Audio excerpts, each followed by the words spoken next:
Bank Indonesia gelar Gebiar Literasi.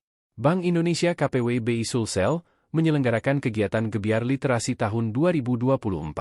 Kegiatan ini dalam rangka memperkuat SDM dan meningkatkan literasi.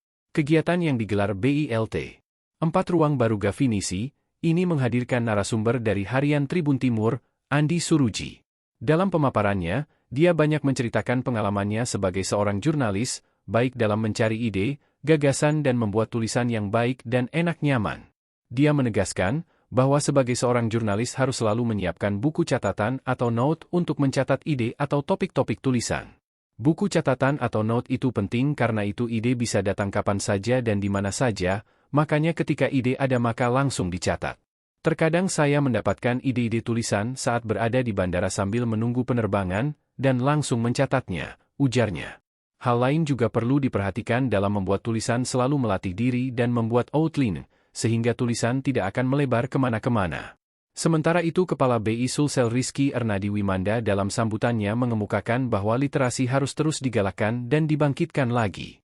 Apalagi Sulsel dikenal sebagai daerah yang masyarakat yang tingkat literasinya tinggi. Hal ini dilihat dengan adanya Lagaligo, sebuah mahakarya yang sangat terkenal dari zaman dahulu kala. Dia juga mengungkapkan bahwa kegiatan ini juga sekaligus memperkenalkan perpustakaan milik Bank Indonesia.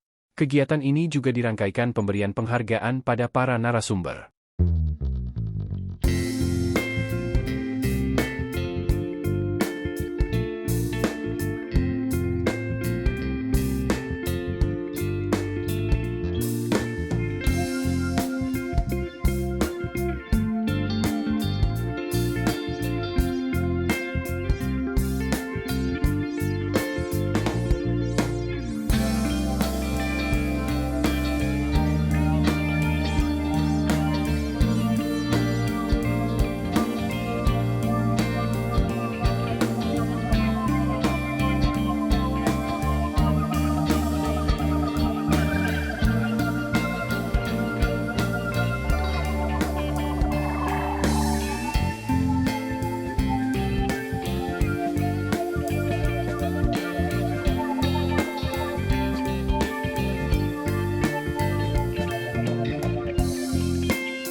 Download Tribun X sekarang, menghadirkan lokal menjadi Indonesia.